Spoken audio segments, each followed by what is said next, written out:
Now let us discuss normal reaction force in detail. Now it is a force. Let us first give the definition of it. You should understand this properly. It is a force which exists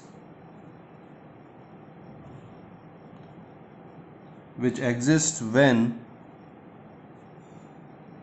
two bodies are in contact. Two bodies are in contact and one body pushes the other.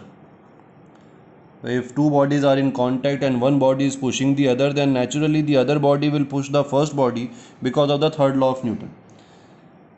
Also, about the direction of this normal reaction force, it always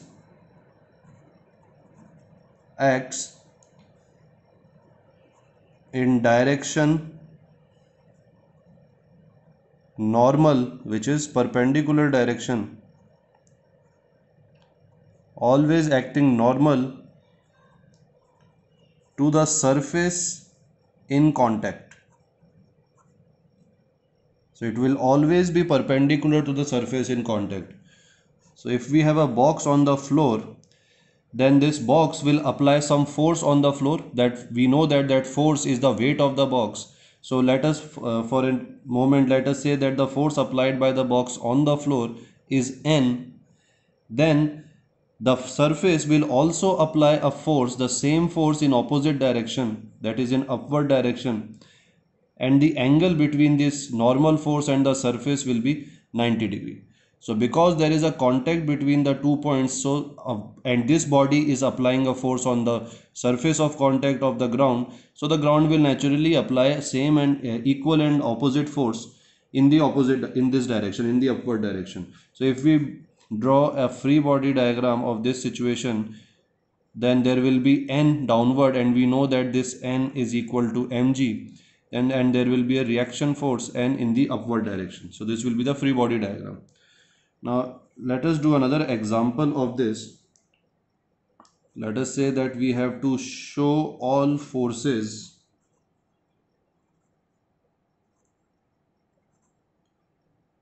acting on block and rod in diagram. I'll draw the diagram.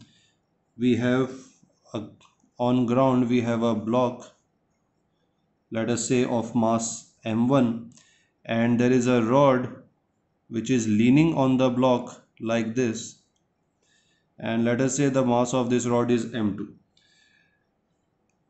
So we have to draw all the forces. So let us first talk about the box. Let us first draw the normal forces. Now this block is applying a force N1. Let us say N1. We will put mg later on. N1 is applied here, so this surface, because it is in contact with the surface will apply N1 in upward direction. Similarly, if we draw the forces of rod of mass m2, then here the point of here there is no surface, it is the contact is just a point. So let us say N2 is applied because of this point, then perpendicular to this point, this force of application, this N2 is on the surface, so reactionary force will also be on this surface, so N2 will be direction normal to the surface as it is given in the definition. Now there is another point of contact between the bodies, which is between the rod and the block. Now here that reactionary force is perpendicular to the surface, so there will be one force, let us say N3 in this direction, and there will be perpendicular force, the normal force N3 in this direction, and we can say that this angle is theta with the vertical, or you can take angle with horizontal. So if this is theta, then this angle will also be equal to theta. So now if we draw the free body diagram, then we can draw free body diagram of m1 and m2 separately, so we can draw both of them. Let us say free body diagram of m1 first. So it will be in downward direction, there is n1, then there is n3 which is coming from the rod, so it is in this direction, so we can draw n3 like this. Because of N1 there is a reactionary force N1 in the upward direction also, which is perpendicular to the surface, and this is theta with the vertical, so this will be theta with the vertical. So this will be the free body diagram. N3 can also be divided into rectangular components. If we divide them, then this direction will be given by N3 sine theta, and in the downward direction there will be N3 cos theta, so we can write N1 plus N3 cos theta in the downward direction. Now we know that this N1 is nothing but M1G. So if required in the question, we can substitute N1 with M1G. Similarly, we can draw free body diagram of M2 of the rod. Now for the rod, there is N2 in downward direction, and because of this N2, there is N2 reactionary force, normal force N2 in upward direction. You can write N2 here. Then there is, for this block, N3 is in upward direction, because this N3 is applied on the rod, this N3 was applied on the block. So we have already taken this N3, the downward N3 here, but this N3, the reactionary force, is applied on the rod, so we are going to draw it like this, the direction on the block.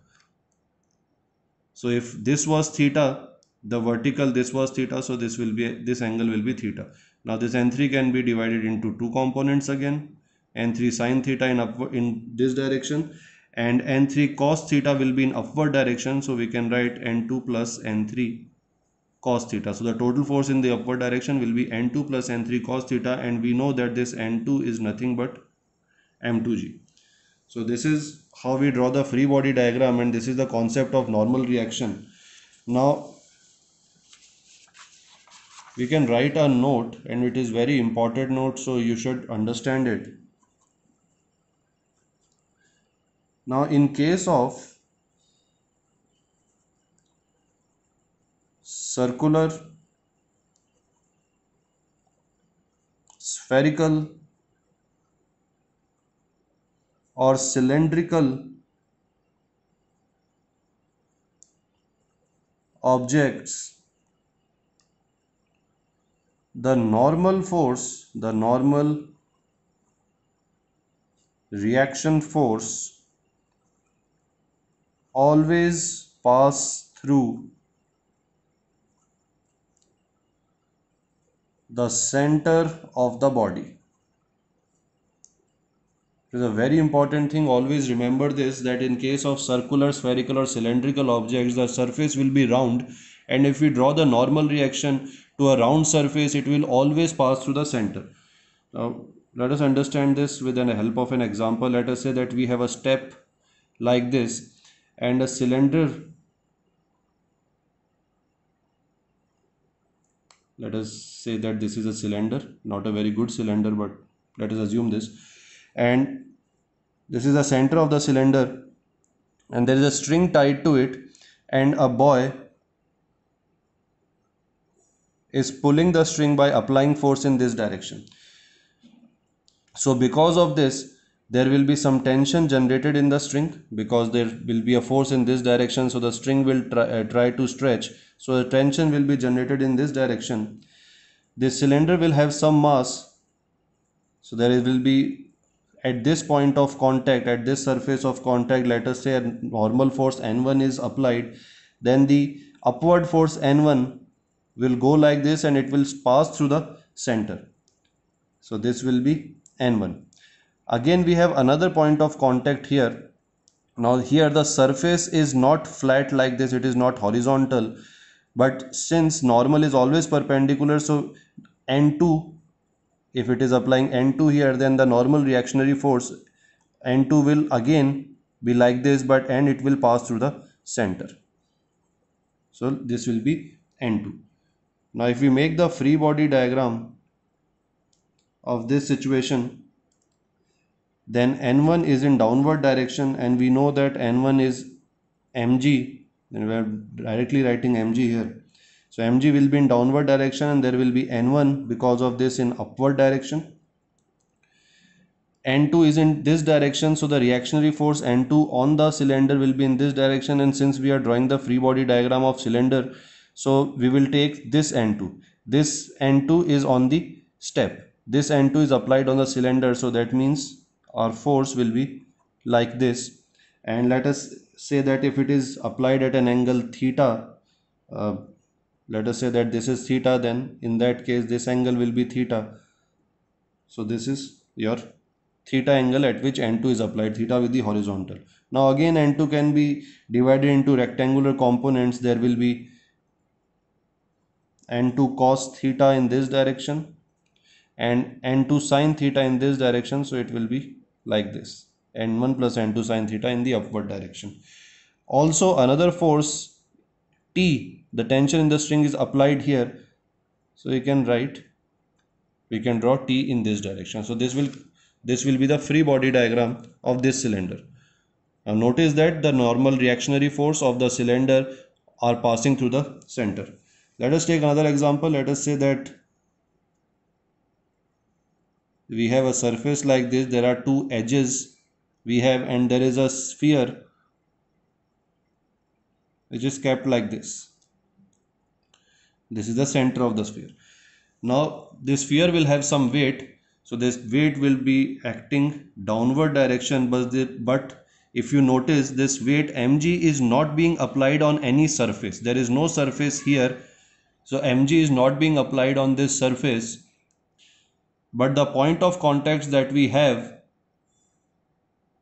are these two.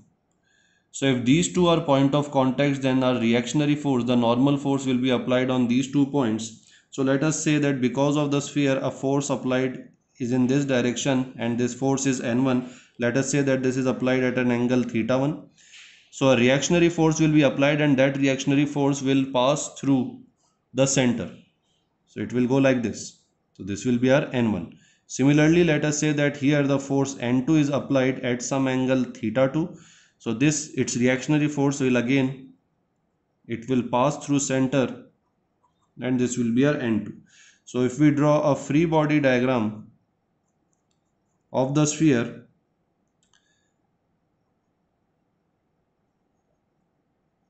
like this, then in downward direction we have mg, but since this mg is not applied on any surface, so there will be no reactionary force to mg. So in upward direction there will be no force opposite to mg, but there is n1 which is applied on this surface, and because of this n1, a reactionary n1 is applied on the sphere. So we are drawing the diagram of sphere, so we will not include this n1. This is for the surface, this n1 is for the sphere. So this will be the direction of force n1. Similarly, this will be the direction of force n2, and we can use the angle. If this is theta 2, this is with horizontal, so theta 2 will be like this, and similarly this will be theta 1. Again we can divide these n1 and n2 in rectangular components. In this direction we have n1 cos theta 1, in this direction we will have n2 cos theta 2, in the upward direction we will have n1 sin theta 1, and its vertical rectangular component will also be in the upward direction, so we can write plus n2 sin theta 2. So this will be the free body diagram.